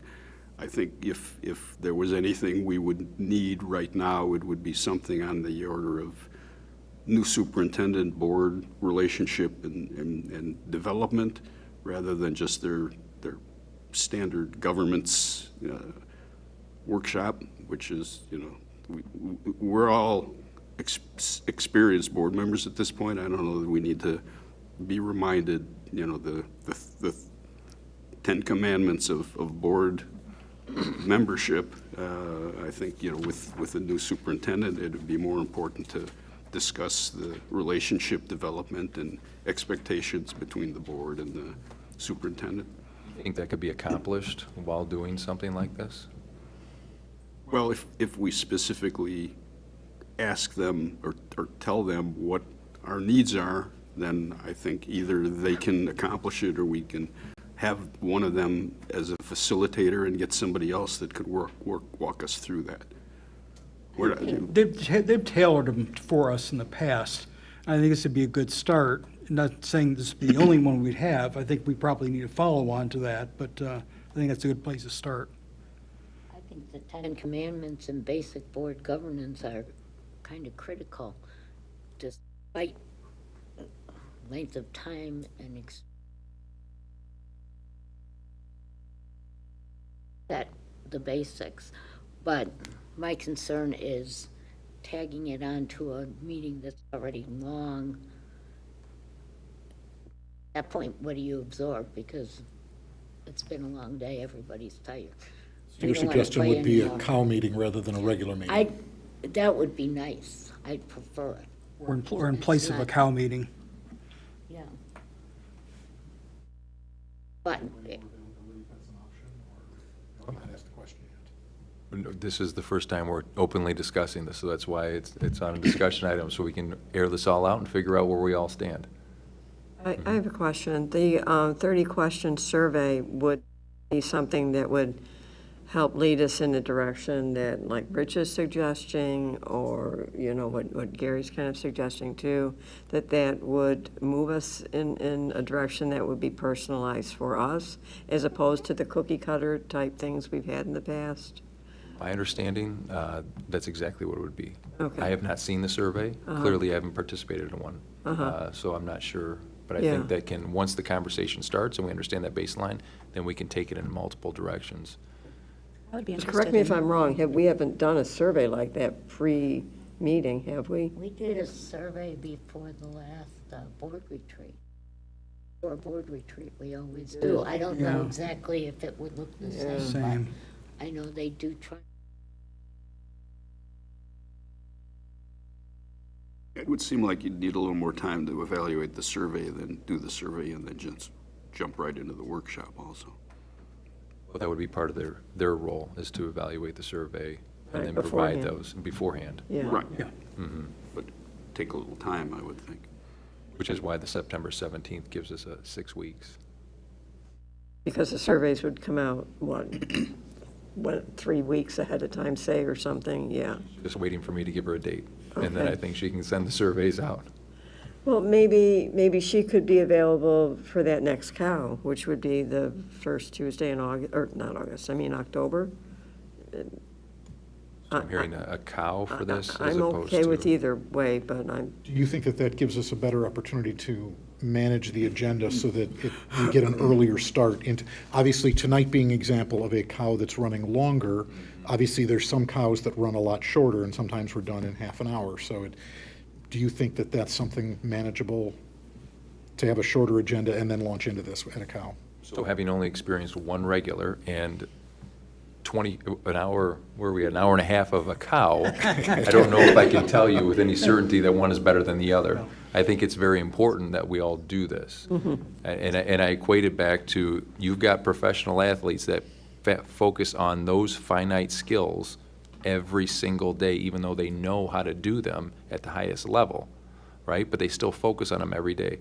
I think even though you've all been through this training before, some version of it, it's extremely important that we continue to come back to the baseline and evaluate ourselves year after year after year. There's always something we can learn together. I'm not necessarily opposed to, I know that this group struggles to find commonality in terms of setting a date, but I'm not opposed to having it separately, just like we've done it in the past. Because I do think it's worth the investment in time. Kathy, do you consider it personally a bit of a deal breaker if we do it after a regular meeting as opposed to a cow? Or are you just concerned that it might extend? If we did that, either way, I would like to see it taken into consideration. People are tired by, the meeting runs till 9 o'clock, even if you say this is going to be 2 hours, it's still the end of people's long business days. Keep the agenda short. Yeah.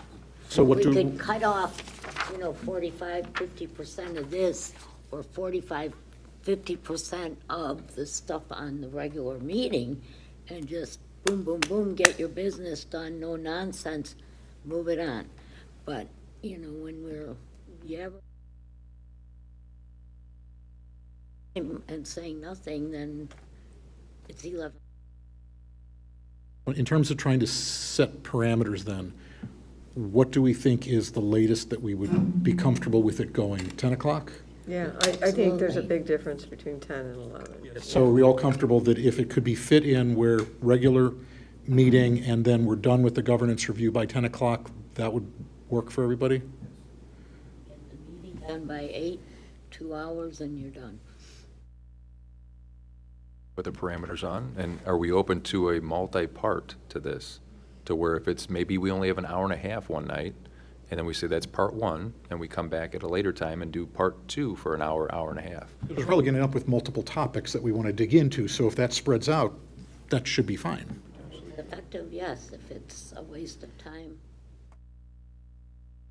We don't know it's a waste of time unless we come together first. So I think it's worth the Why time. we started with if. I've heard a lot of suggestions. Let's kind of narrow this down. Are we saying that we are comfortable with the 17th, or would you prefer it at a cow? Is the 17th good if we can commit to being done by 10? I'm happy with that. I'm happy with that, too. Any meeting, as long as we can get it done at a reasonable time. All right, so the 10 o'clock is the focus. And if that means splitting it into multiple parts, then we'll have to look at those options. But at Yes, least and if she part could come one, back we can look on- at the 17th, done by 10. Yeah, and if she has October 1st available, then we could follow up with that, because that's the cow for October, right? October 1. That's the first Tuesday. Okay, we're making progress. This is All right. good. This is good. I heard one topic from Rich, new superintendent board relationships and development. Is there any other topics? The more feedback, the better, and then I can get Arlana to be prepared for our conversation. Building trusting relationships. What? Building trusting relationships, is that what I heard?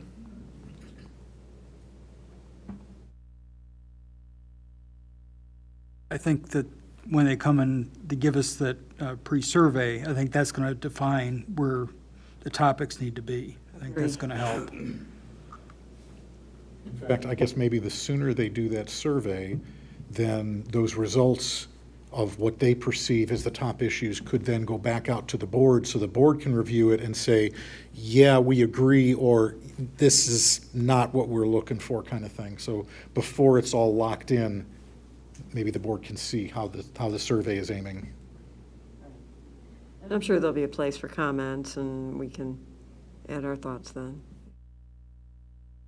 So this is all the feedback. I'm going to bring this back up at the 20th to vote. Oh, absolutely. That So sounds this good. is just all, we're all here together. Let's get the feedback in so I can kind of piece this together, and we'll vote on it on the 20th. Fair enough? Excellent. If you have other thoughts, get them to Kurt. Please. Thank you for putting that together. Looking forward to it. That brings us to strategic planning. Right, the Board of Education at Community High School District 94 identified 3 goals and indicators in order to evaluate the effectiveness of my leadership and overall performance throughout the 24-25 school year. The first goal noted in this agreement is as follows. The superintendent will develop a strategic plan process and timeline and present the same to the Board of Education no later than January 30th, 2025. In working toward the aforementioned goal, it is essential to secure a vendor with extensive experience and a proven track record in the facilitation of strategic planning.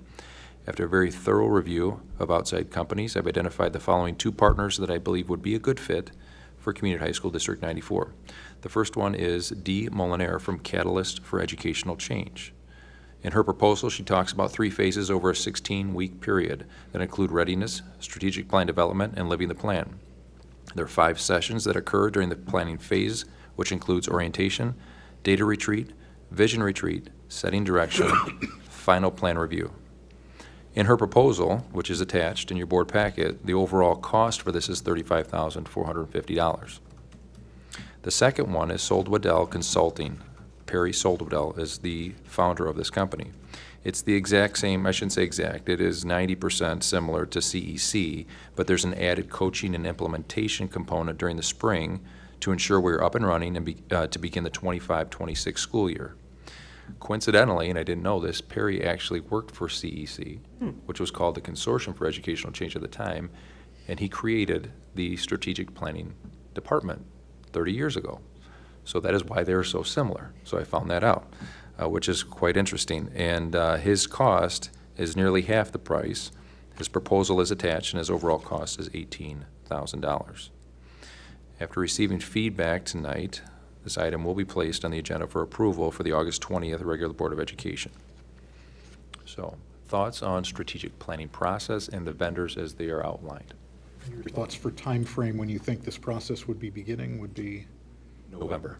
this November? This November. So we would hit the ground running. Once a vendor's been established, we'd start that process November, December. It would carry on throughout second semester with a close probably April, late April, early May for board approval for the final strategic plan, implementation the fall of 2025.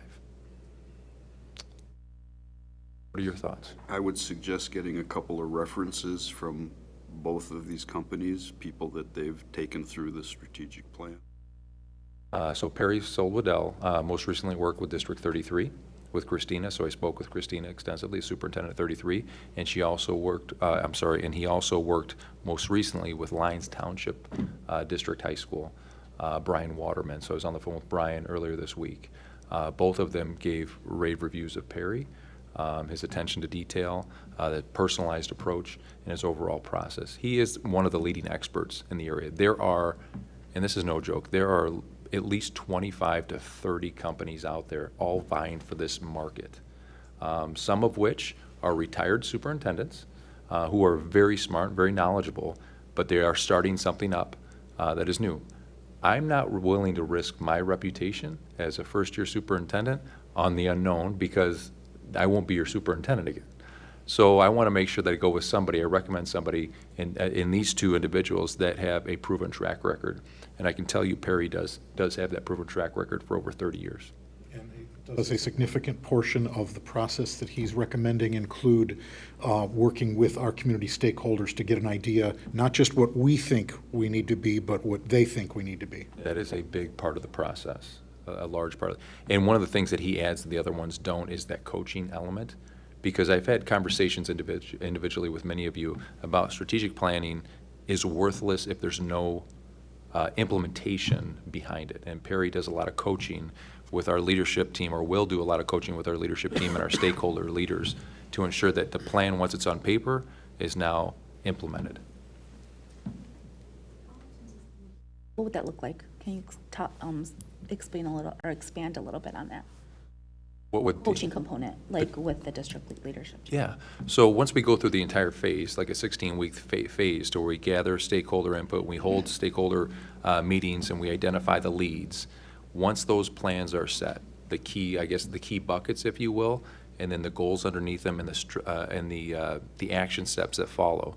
Then he sets up coaching sessions with the leads of each component and talks about, okay, here are your action steps. How are you going to implement those action steps in a meaningful way? What does that plan look like over the next 30, 60, 90 days to help eliminate that gap at the beginning of the year?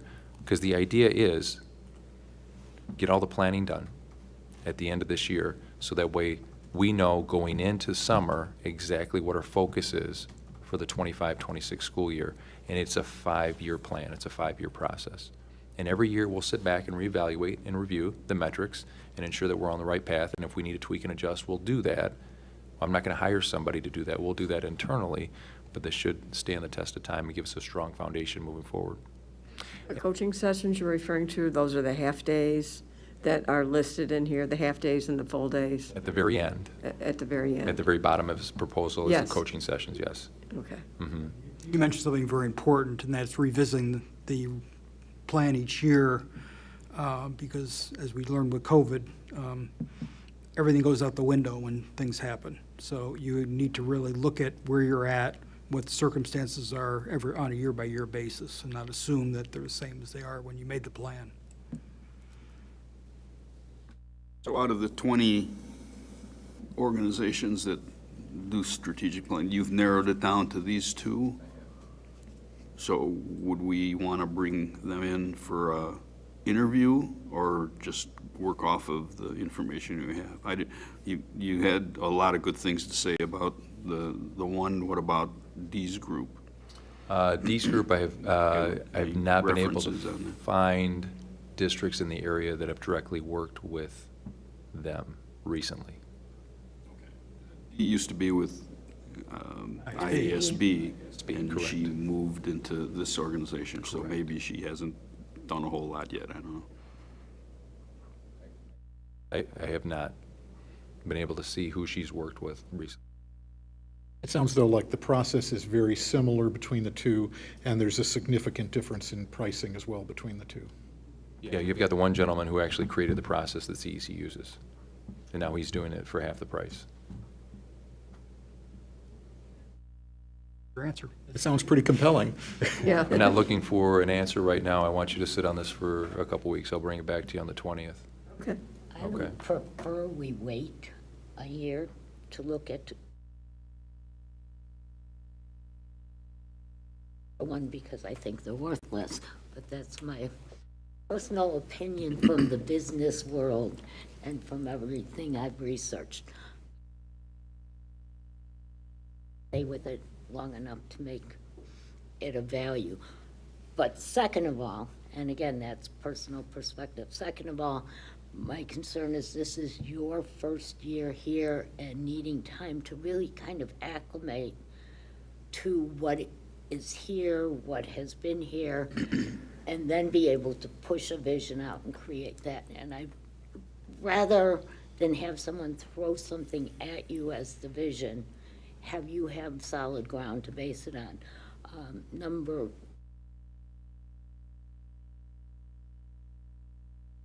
That is, we have board elections coming up next.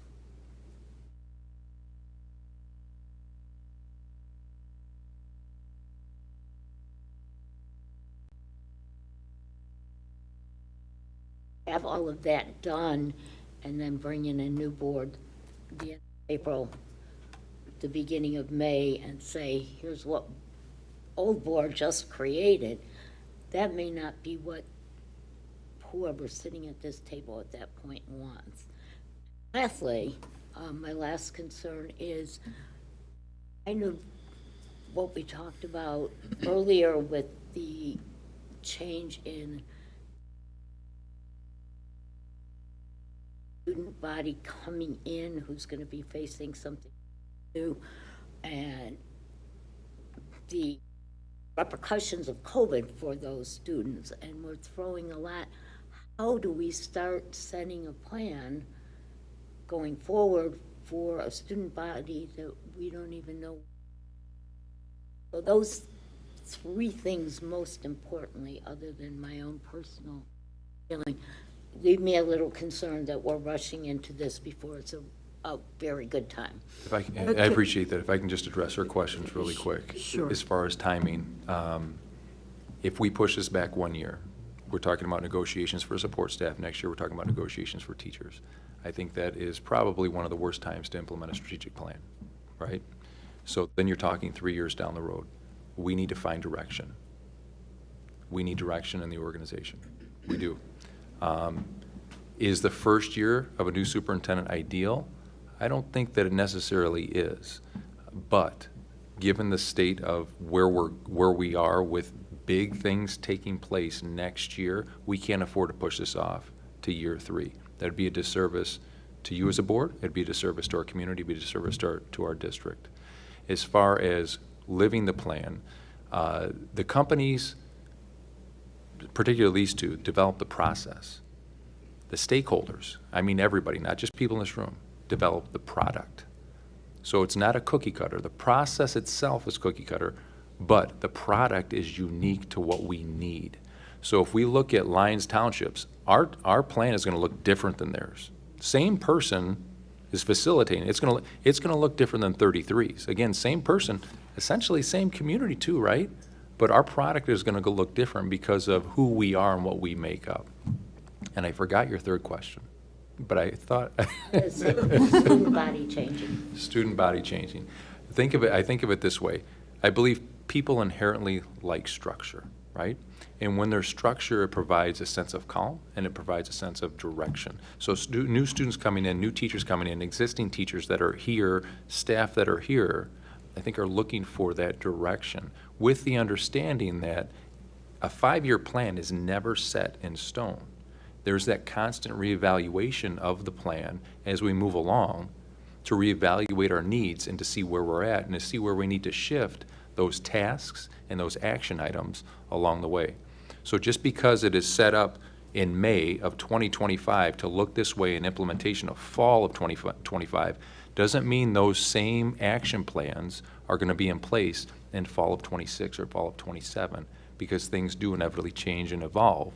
The key metrics and the key focus will remain the same, but the way in which we attack it could shift given the times. I just wanted to say, I like what you said about structure. I think that's really important, and I like that it's structure that flows and grows with the future and with the needs of the future. And I just wanted to clarify, too, that it's not your vision. It's not our vision on the board. It's everybody's vision that's worked on together, and then you create a unified vision that's student and community focused, so. While the board will have to decide to approve the plan in the end, it's focused on a lot more than just what the board has to say. So even if there are some changes in who's on the board, that doesn't mean that it doesn't matter anymore, because you've reached way beyond the people in this room to put this plan together. For saying the direction piece of it, I really do think that that is very meaningful, very powerful. I do think that at the end of the day, it's constantly being reevaluated because our goals change, you know, the community changes, the assets of a community change, the challenges of a community change. I mean, if anything, that was the biggest takeaway from the pandemic and everything that we went through. So I really do think that this provides a starting place for us. And I think that we have talked about this before. I think that a larger part of us are very committed to the process and committed to putting in the time, finally, to open this conversation up. Thank you for your research. Any other questions or comments regarding strategic planning? All right, if you have any other questions or comments, please forward them to Kurt. Otherwise, we'll look forward to having a recommendation for the regular August meeting. All right, data dashboard. A data presentation was delivered to the Board of Education during the June 4th, 2024 Committee of the Whole meeting. Throughout this presentation, various links were shared of the current data dashboard located on West Chicago Community High School District 94 website. The primary function of a school district is to make data-informed decisions that ultimately lead to programmatic shifts, resulting in the best possible outcomes for our students.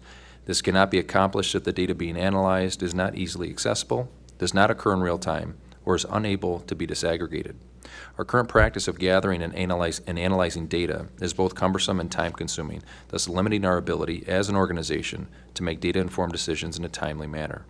Furthermore, as we begin the process of developing a strategic plan, real-time data will be an essential component in the formulation, implementation, and monitoring of this plan.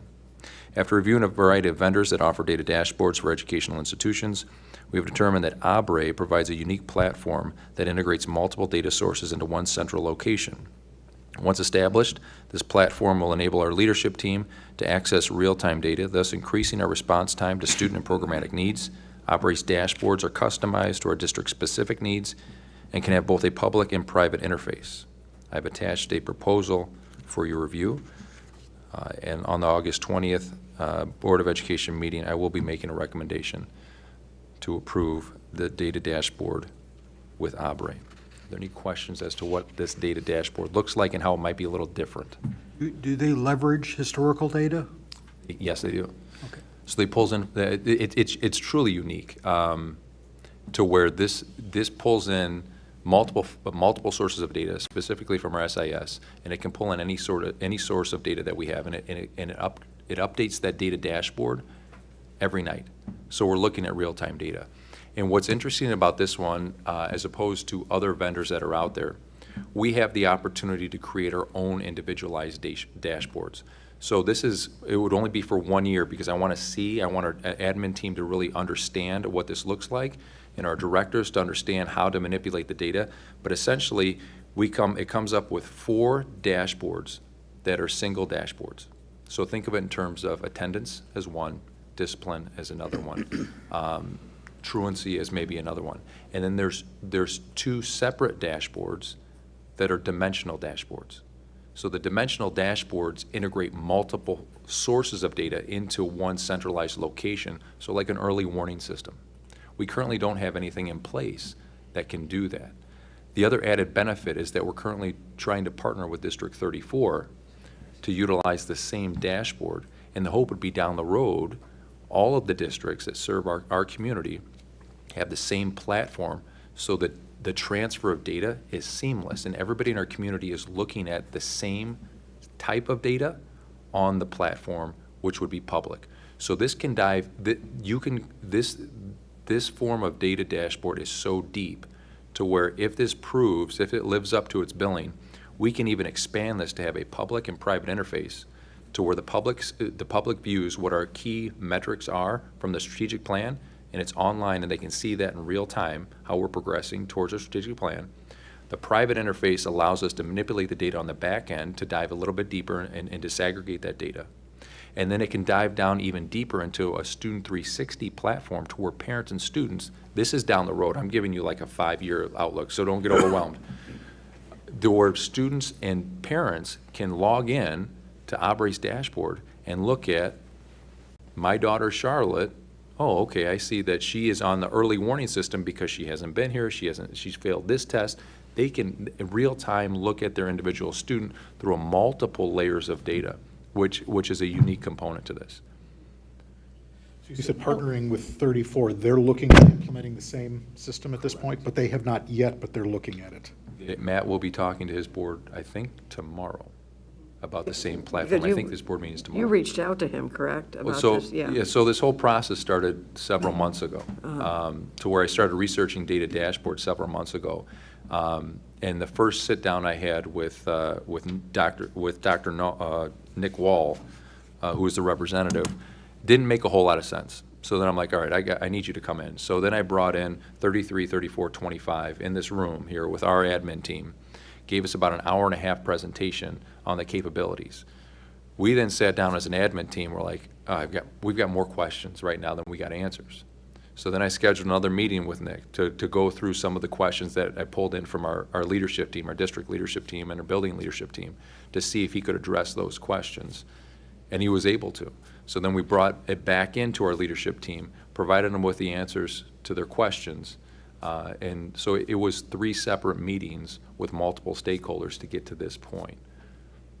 So 34 is ready to consider moving on it, but not 25 and 33 at this point? Not 25 is right there. They just had a second meeting with Aubrey last week. And 33 was close, but I think they had already committed to EduClimber, which is a different dashboard that doesn't have the same capabilities. So EduClimber is really good with the school psychs and special ed. It really can dive in deep, but it doesn't take the whole picture in and look at data holistically from an organizational standpoint. So there's some limitations that wouldn't meet our needs there. There could be an opportunity down the road, maybe if this works out well, to bring 33 back into the conversation, but I don't want to speak on their behalf. They've got to make that decision on their own. But right now, 25 and 34 are very close to jumping in with us. Because that would be amazing to have all that data be able to be viewed through the same lens. It would be nice to get to a point where while we're 4 separate districts, we're all moving in the same direction. Yeah. Absolutely. Are there other area districts that are using this system currently? Currently, they're in 145 districts throughout the country. They have 6 in Illinois, primarily down south. Oak Lawn High School District just went to it. They're implementing it this year. They purchased the service, I think, in May or June of last year. So it's starting to gain traction in the state of Illinois.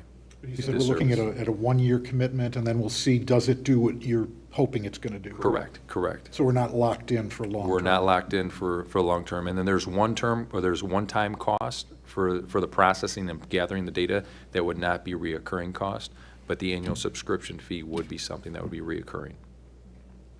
What does this draw data from all the other databases we have, or does it require an additional administrator or facilitator to plug things in? It pulls it. We set the parameters as to what we want, and then they get access from our data information services to pull that data from there into this one central location. So it's compatible with all the other data management systems we have? It is. Then do they charge to be able to export their data to this system? OPA compliant as well. We wanted to ensure the confidentiality of obviously of our students, and we've received that from Aubrey as well. That sounds exciting. Yeah, If very it's exciting. used in the right way, I think this could be really groundbreaking for parents to be really actively participating in, the day-to-day of their kids and knowing how to kind of intervene and support, and also expanding how we engage them. So definitely a lot of awesome conversations that can happen. Does it translate? Is there like an easy translatable button that you can hit? Yeah, so it's similar to our website where you can select the language you want it to be translated into, and it does that. The only issue is some of the graphs themselves. So all of the other language around it will be translated, but the graphs themselves, the legends, the X and Y axis, they can't translate that part of it. But there can be descriptors at the top that's translated in different languages. That was one of the questions that our team asked. Yeah. Excellent. So I guess I'd want to know from our administration what we're going to do with all this data, because we tend to generate a lot of data that just sits places. That's precisely why we need to go to this, because right now our data is not easily accessible, and and we're not able to disaggregate it in a time-efficient manner. And we're constantly pulling in multiple sources of data, exporting it to a spreadsheet, and then sorting it, trying to analyze it, and then trying to do something with it. By that time, it's 2 to 3 weeks old. So then you have it all on a nice dashboard, and what do you do with it sitting on a dashboard? That's where my job comes in, the accountability piece. That dimensional describing, I think that is going to help inform trends and also inform barriers. And so it is going to be like a holistic look of what, our students face on a daily basis. We can To look Rich's at things point. and be more proactive instead of reactive. Exactly. Right, but to Easier to Rich's- get ahead of things. To Rich's point, the data without action is meaningless. Correct, Right? absolutely. Very excellent question, yeah. I mean, when we had that data presentation a while back, we saw that. There's a lot of great data that we're capturing, but this is over here, and this is over here, and this is over here. It's not holistically viewable. And a lot of the data is anywhere between a month to 6 months old. And by that time, it's out of date. Look forward to some great data presentations going forward. I will bring if there are any other feedback or questions, I will bring this to the board for a vote on the 20th.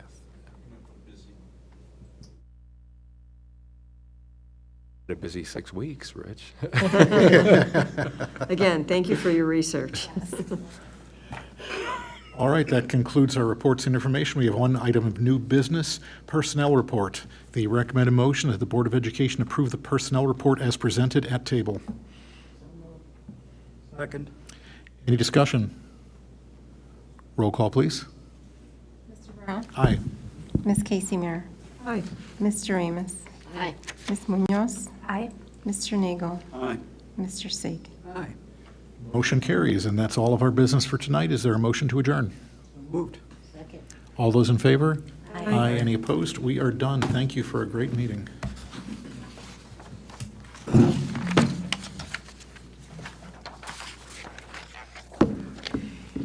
Sam, are we good?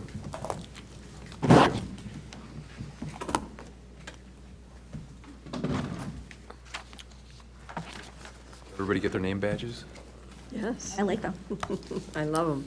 Very fancy. I saw